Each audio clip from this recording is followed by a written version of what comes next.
परिचय दी। इसका मतलब ये नहीं वो चमड़े से सुंदर हो, जो आत्माओं से सुंदर हो। आत्माओं से सुंदर वो बांझ होती है। महारानी पवन रेखा की कोख से किसी पुत्र ने जन्म नहीं लिया। एक दिन महारानी पवन रेखा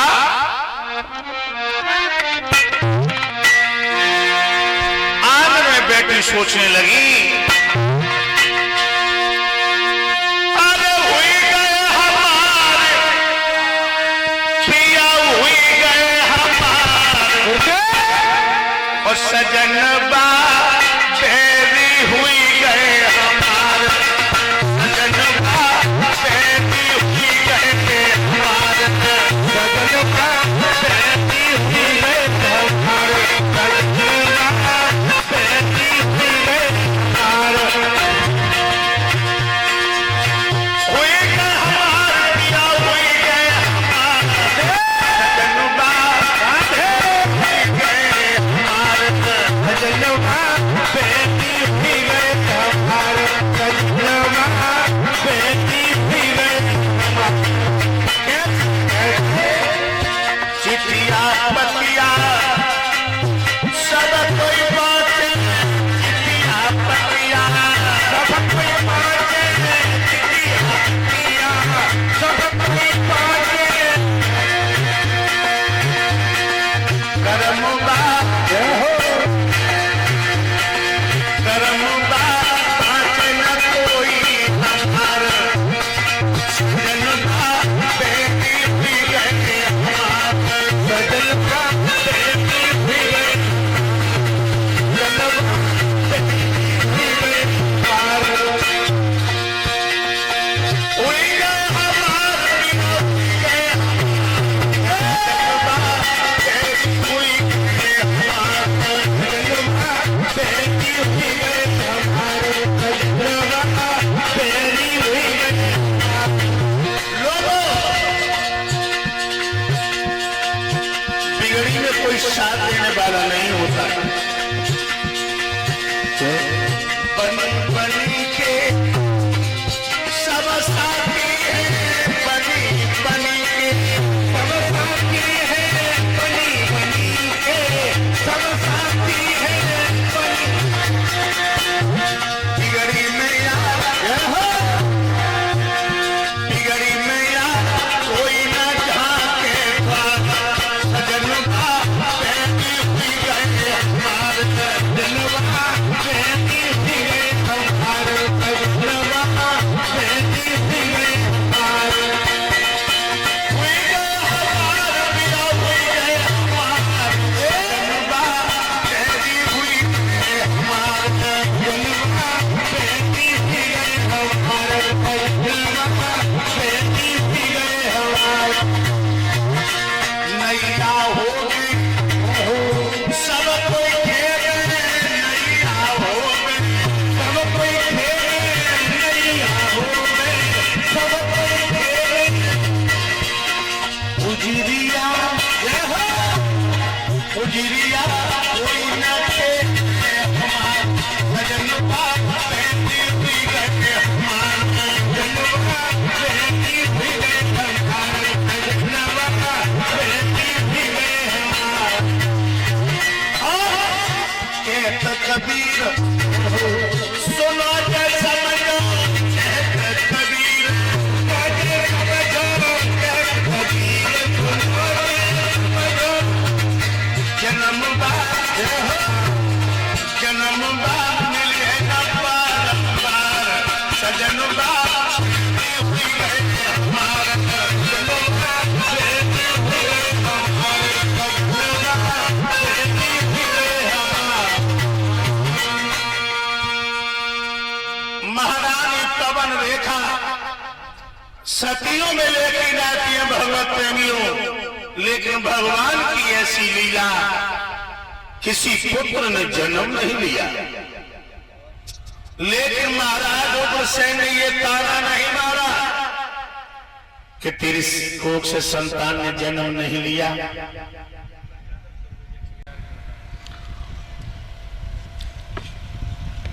तूने मेरे वंश को ये शब्द कभी नहीं कहे। और परीक्षित जी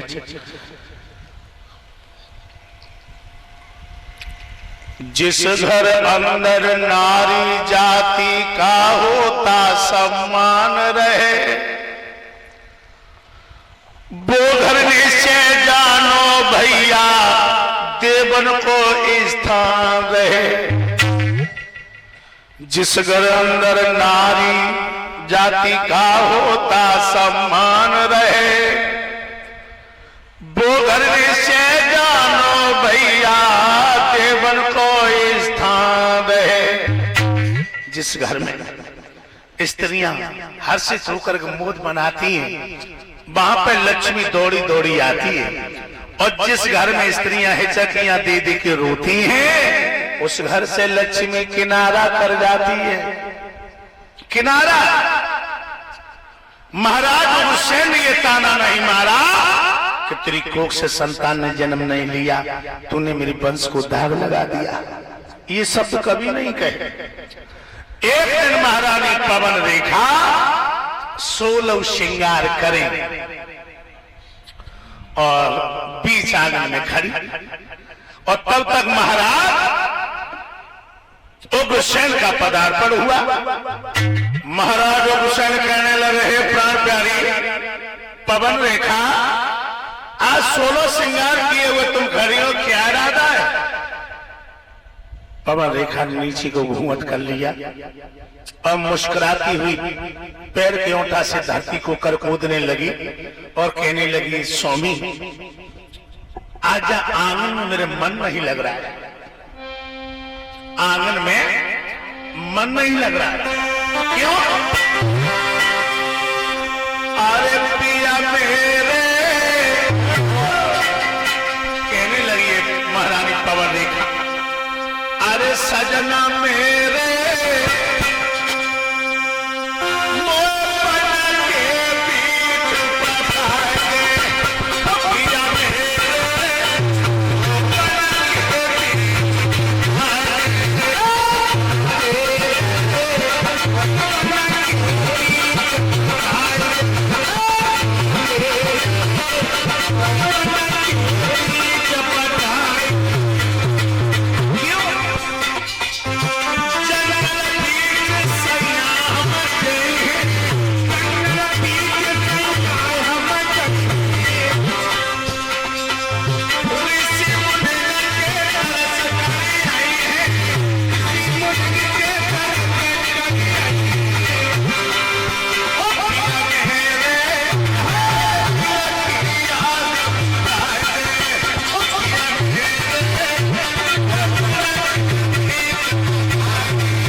आज आंगन में मेरा मन नहीं लग रहा।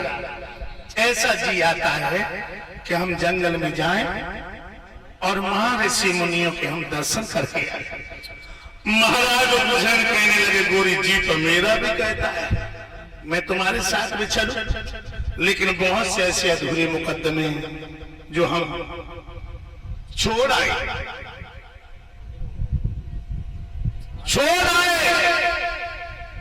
इसलिए आज तुम चली जाओ और मैं फिर कभी तुम्हारे साथ में चलूंगा, और जो 4 घोड़ों वाला रथ है रथ को लेकर तुम चली जाओ। 4 घोड़ों वाला रथ निकाला पवन रेखा ने। श्री सुखदेव जी बता रहे महाराज परीक्षित 4-5 लड़कियां भी चली हैं पवन रेखा के साथ, जिनमें से एक लड़की रथ हाँकने बड़ी पारंगत है। रथ में बैठ गई पवन रेखा और चल दी। धीरे धीरे रथ जाए रहो है। जब धीरे धीरे रथ जाए रहो है और लला जी रथ कहां पहुंचो? एक बियाबान जंगल में, एक निर्जन वन में। आज पवन रेखा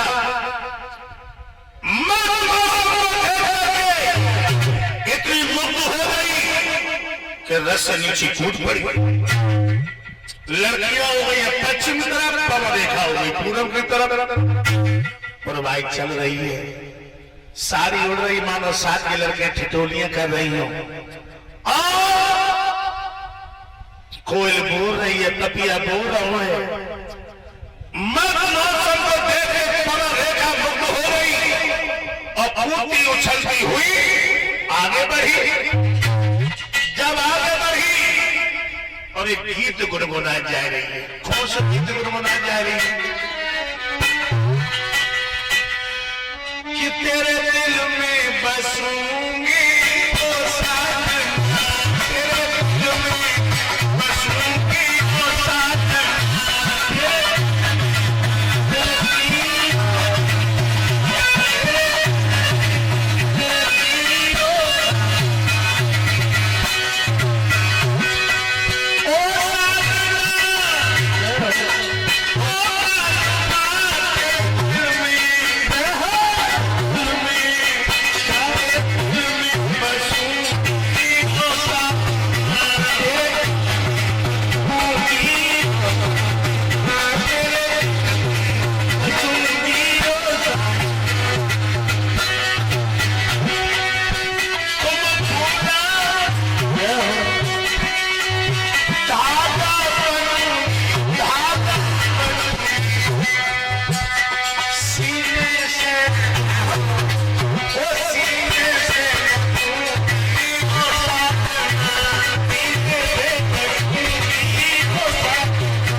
जिसमें पवन रेखा पहुंची जरूरत प्रेमियों, लड़ा बबन में बड़े बड़े हिंसक जीव, शेर, भालू, अजगर, भेड़िया,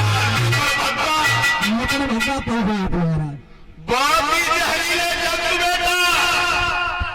लकड़बग्गा कैसे हो तुम्हारा? बहुत ही जहरीले जंतु। अरे पवन रेखा ने हाथों की मुट्ठी बंद कर ली और चीखने लगी, दीदी मुझे बचाओ, ये भेड़िया मुझे खा लिए जा रहा है, दीदी मुझे बचाओ, ये अजगर मुझे खा लिए जा रहा है।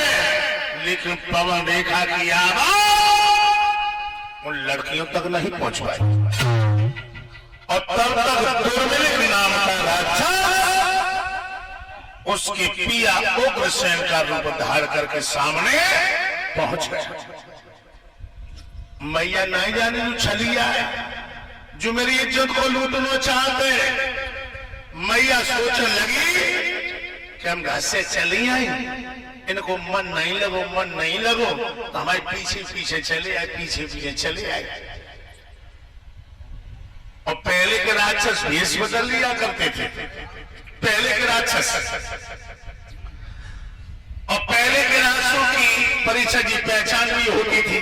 काका महाराज, बड़े बड़े बाल, बड़े बड़े नाखून, बड़े बड़े दांत। क्या अब राक्षस नहीं है? अब कहाँ है महाराज? इतनी बड़ी भीड़ मेरे को ना दिखाए रे। लला पहले तो राक्षस अब जाते हैं उदल सिंह। वो कैसे? क्यों देख बेटे, पहले तो राक्षस अब जाता है। अच्छा एक बार बताओ परिचय जी, त्रेता युग में एक तो रावण था जिसने सीता चुराई थी, और आज गलन गलन में रावण घूम रहे और सीता चोर रही है। और कब पूछो कि गली में कैसो गदर कटो है तो तुम्हें कागरा मिले, कछु ना प्यार हो रहो है, प्यार हो रहो। तो पहले का राक्षस अब जा गए। फर्स्ट नंबर का राक्षस कौन सा है? सुनो,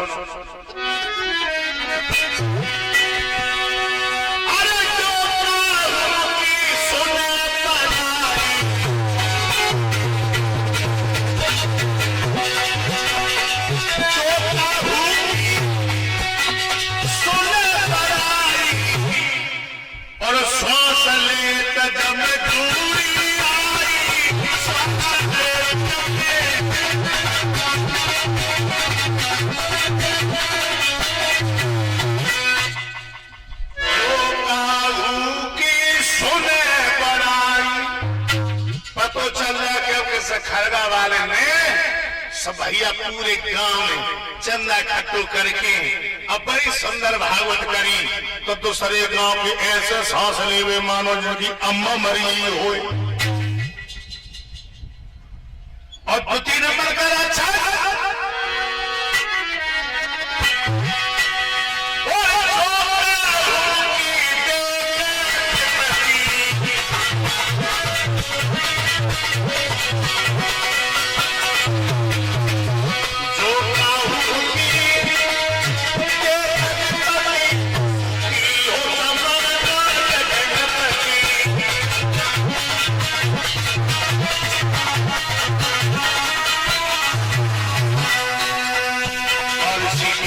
कथा का प्रसंग तो चल ही रहा है और 500 रुपया मोहित यादव उत्तर प्रदेश पुलिस जो प्रधान साहब के पुत्र हैं